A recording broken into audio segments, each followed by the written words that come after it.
The thing about red flags is it's not just about someone lying or cheating on you. There are some subtle things, sometimes not so subtle things, that you can keep an eye out for that might be red flags in a relationship. I'm going to walk you through 10 subtle and not so subtle things that you might not know are red flags. The kinds of things that show up in everyday relationships, and sometimes they're the things that people miss. Some red flags are easy to spot. Others feel like a gut instinct that you're not quite sure what to do with. In this podcast, I'm going to go through some of the small comments, the subtle shifts, the patterns that leave you feeling confused, uneasy, or not quite yourself. You don't need to overanalyze every awkward moment, but you also don't need to ignore the stuff that keeps happening and doesn't feel right. Welcome to This Complex Life, where we unpack the messiness of relationship red flags.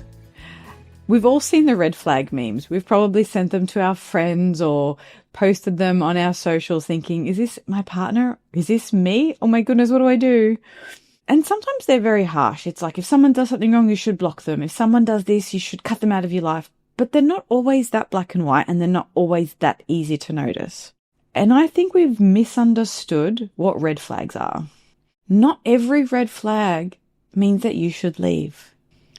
Some are serious and need to be taken seriously, especially when there's harm, control, coercion, or abuse.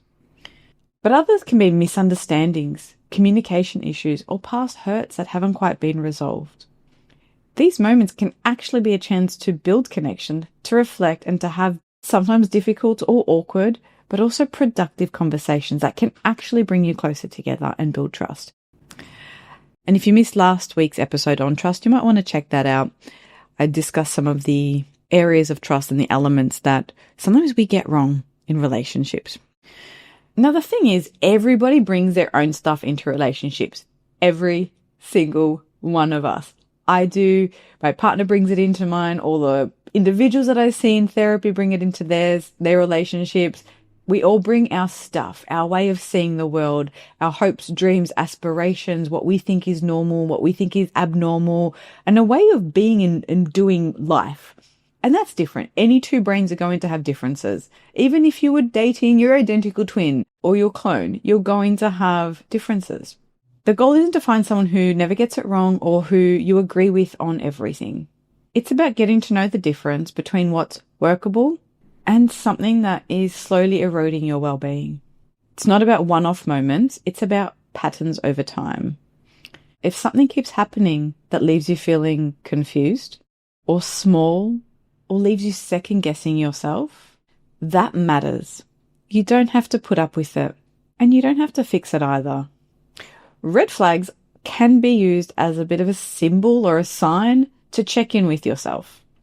Do I feel safe? Can we talk about this? Can it change?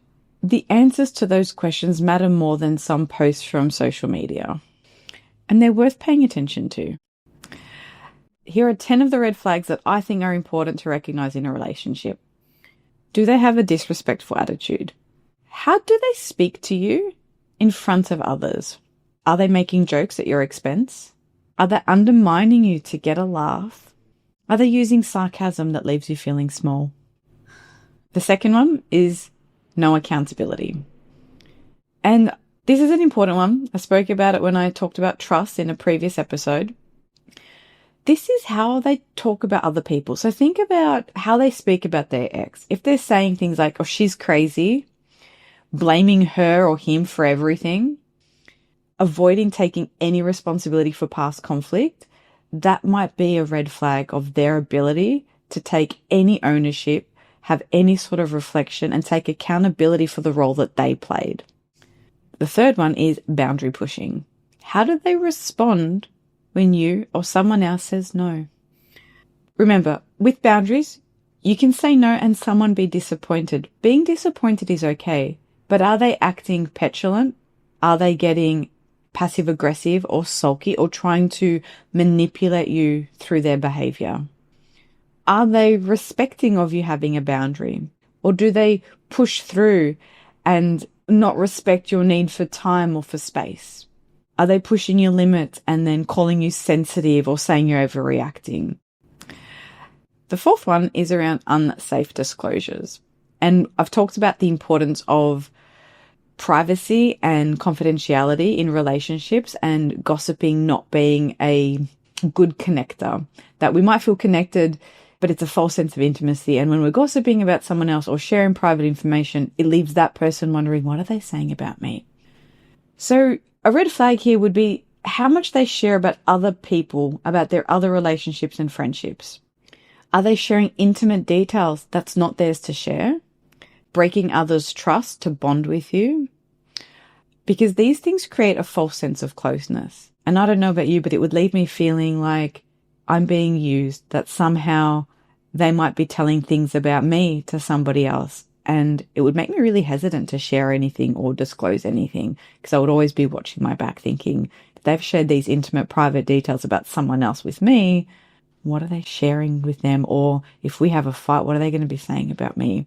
So what they say and share about other people can be something that is worth exploring a little bit more and seeing how comfortable would you feel if they're sharing those same details about something intimate or private with other people. Immaturity in family dynamics. And there's some old sayings about, look at how a man treats his mother and it might be the indication of the man he's going to be. I don't know about that. I don't know where that came from, but there is some value in looking at how somebody does treat their family. Are they speaking about their family or speaking to their family with constant blame, anger, or hatred? Are they showing little to no signs of healthy regulation, healthy separation, and an ability to have some self-reflection? These things can often indicate poor self-regulation, poor differentiation, and might be a sign of a lack of emotional maturity. The sixth one I want to talk about is emotional manipulation. Are they using threats of harming themselves or harming others to get their way? Now, this probably fits in more of a coercive control kind of thing. Are they saying things like, I'll hurt myself if you leave me.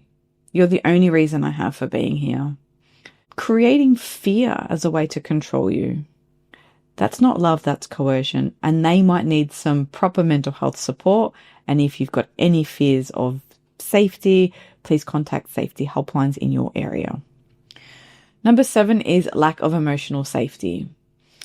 How do they respond when you're upset? Do they dismiss your feelings? Do they make it about them? Are they getting defensive instead of listening? The 8th is an unreflective past. I find this one a really interesting one about reflection, and it's come up in a few of the different red flags that I've identified. But do they have the capacity to look at the role that they played in previous conflicts, in relationship ruptures, in issues at work? Or are they saying everything bad always happens to me, or no matter how hard I try, I never get it right, or that person always lets me down, and have no ability to recognize the role that they play in those interactions? Are they laughing and bragging about things like cheating on a partner or cheating on an exam or doing something sneaky or dodgy? Because sometimes without reflection and taking accountability and trying to do things differently, there's a chance that those same patterns might repeat themselves. The 9th one is poor frustration tolerance. How do they act when things don't go their way? Do they give you the silent treatment? Act sulky? Passive aggressive?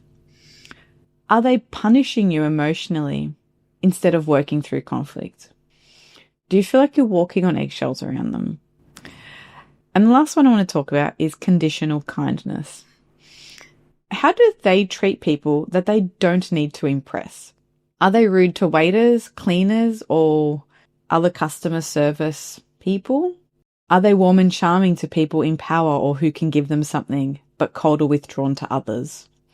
I really look at how people treat those around them. If I'm on a date with someone, I'm looking at how they're speaking to the waiter, how they're greeting the person who is taking our reservation information and checking that we've got a table. I'm looking for all those signs that they are a nice, caring, kind, compassionate person with the people around them.